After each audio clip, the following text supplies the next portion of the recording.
Tonight we had a massive wave of reveals from Limit Over Collection The Rivals, so let's take a look at these brand new cards from the anime and let's talk about them. First up, we have Demiurge Ema. This is a card from Yu-Gi-Oh! GX that is a level 8 light fairy effect monster with 3300 attack and 2000 defense.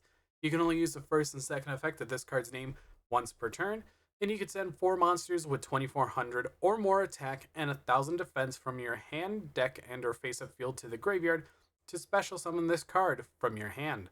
You can target one spell trap card on each field, destroy them, then special summon one homunculus token, fairy, light, level 2, attack 800, defense 800 to each field, and if you do, this card gains 1600 attack. So going up to 4900 by destroying 2 spell trap cards on the field is really useful, and just being able to send like 4 Monarch names to the graveyard is absolutely hilarious. Overall, I definitely think that this might see some niche play here and there in some Monarch lists, but overall, I definitely think it's going to be a card that we're going to have to wait and see if anything's going to come from it. Next up, we have Load of Darkness, or Lord of Darkness. It is a level 10 Dark Fiend effect monster with 3000 attack and 1000 defense. You can special summon this card from your hand by tributing 2 Fiend and or Fairy monsters. Cannot be destroyed by battle. Once per turn, you can special summon as many Lord of Darkness tokens, Fiend Dark level 10, attack 3000, defense 1000, as possible to your field, but they cannot attack directly or be destroyed by battle. Destroy them when this card is destroyed. Also, you cannot special summon for the rest of this turn. And if a monster is destroyed by battle, inflict 700 damage to your opponent. Now, with the full moon mirror being released, this is one of your search targets for it, and it's supposed to work hand in hand. But realistically, I would like to see the rest of Serena's cards be printed from Yu-Gi-Oh! GX, because honestly, just having 2 cards of hers is not enough. After that, we have Lightning Crash, a brand new spell card that was also from Yu-Gi-Oh! GX, and it's a normal spell card. You can only activate a card with this card's name per turn. Add 1 Thunder monster from your deck to your hand, and if you do, you cannot normal summon set monsters with the same name until the end of the next turn after this effect resolves. Now, some of the things you could search are things like Thunder Dragon Duo, Thunder King Ryo if you have a way to special summon it from hand like Saryuja, Skuldred, or even just Sprite Blue or Sword Ryziel or any of the Thunder Ryziel monsters. So this is kind of going to be acting like a new bonfire for certain decks, but I definitely think that there's going to be something more coming from this going into the future. Now, after that, we have the Dark Tuners. Now, this is a archetype from Yu-Gi-Oh! 5Ds, and we have 2 of the many that were in the anime. And we have Dark Tuner Catastrogue, a level 8 Dark Fiend Tuner effect monster with 0 attack and 0 defense, and you can only use the first and second effect of this card's name once per turn. You could reveal this card in your hand immediately after this effect resolves. Normal summon 1 Dark Tuner monster, the archetype, not the actual Dark Tuner. Once per turn, if you control this normal summoned set card, you can tribute this face-up card and 1 face-up non-tuner with a lower level, and if you do, special summon 1 synchro monster from your extra deck with a level equal to the difference between those levels. This is treated as a synchro summon, then you can destroy 1 card your opponent controls. So this is a way to have a dark synchro summon, and honestly, it doesn't feel good. Ursartic kind of just did it better, but in my honest opinion, it's going to be a very interesting thing to go into the future for the rest of the Dark Tuners. But we do have another one being Nightmare Hand. This is a level 10 Dark Fiend Tuner effect monster with 0 attack and 0 defense, and you can only use the first and second effect of this card's name each once per turn. You could reveal this card in your hand immediately after this effect resolves. Normal summon 1 Dark Tuner monster.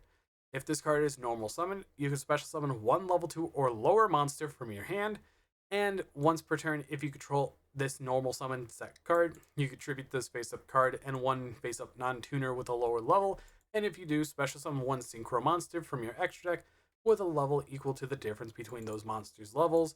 This is treated as a synchro summon. So I think all of them in the future are going to have this for the tuners. And honestly, if you can summon out a level 2 from your hand just from this, you could just use something like the Catastrophe Rogue so you can go into Chaos Angel instead of just going into a level 6 or even a level 8 synchro. But we're going to wait and see on when we're going to get the rest of the Dark Tuner deck, because there's still, I think, about 7 cards, 6 cards maybe still left. Then after that, the card that I predicted 2 months ago for being printed, Chaos End Ruler. Ruler of the Beginning of the End has finally been printed to the TCG and OCG. This is going to be a very nasty card when it releases, because it is a light level 10 warrior special summon effect. Special summon is cannot be normal summon or set, must be special summoned by blah blah blah.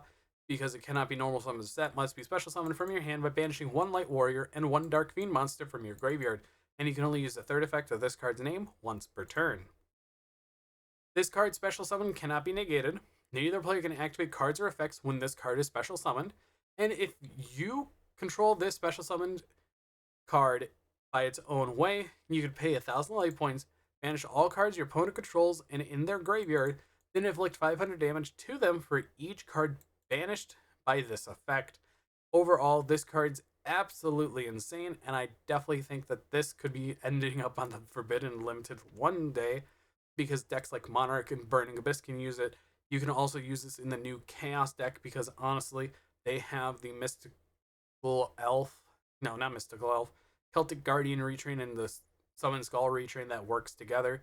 So this is definitely going to be a card to be on a watch list, and definitely keep an eye out if you're going against it. So you had to play really limited if you know your opponent has it. After that, we have Hyper Rank Up Magic Ultimate Force. It is a brand new normal spell card. Target 1 rank 9 or lower Utopia or Utopic Exceed monster you control whose original attribute is light. Special summon 1 rank 10 or higher number Exceed monster from your extra deck using monsters you control. Treat this card as an Exceed summon, transfer its materials, and if you do, attach this card to it. A number 99 Exceed monster that has this card as a material gains this effect. Once per chain, when your opponent activates a monster effect during the battle phase, quick effect, detach all material from this card, and if you do, destroy all monsters they control. Overall, really, really good card, and can definitely turn the tides in any deck that wants to run Utopia for sure. And then finally, we have Perfection Hydradrive Dragon. This card is one of the longest waited cards that a lot of players really wanted from the Reigns anime, and honestly, I could see why. It is a Link 5 Earth Cybers Link effect monster with 5,000 attack that points left, right, bottom right, and bottom, and it takes 1+ Link monster, so you can use itself to summon it. You can also use Underworld Goddess as well to summon it, so really, it's going to be a powerful, just a powerhouse. If this card is Link summoned, or if it battles at the end of the damage step, destroy as many monsters your opponent controls as possible, then inflict 300 damage to them for each Link monster in your graveyard. While faced up on the field, this card is also treated as a light, water, fire, and wind attribute, and it's unaffected by the activated effects of monsters that share an attribute with this card. If this card would be destroyed by battle or card effect, you can make it lose exactly 1,000 attack instead. So this card is going to be really bulky to go up against, and if your opponent summons it, I wish you the best of luck, because most of the time when you're trying to destroy it, it's going to be reducing its attack all the way down to 0, and then you could just slap another copy on the board from it and then just nuke the board for free. But honestly, I definitely think that this huge wave of anime cards is absolutely amazing. But anyways, tell me what you guys think down in the comments below, because I've been BoltSpider, and I'll see you all in the next video.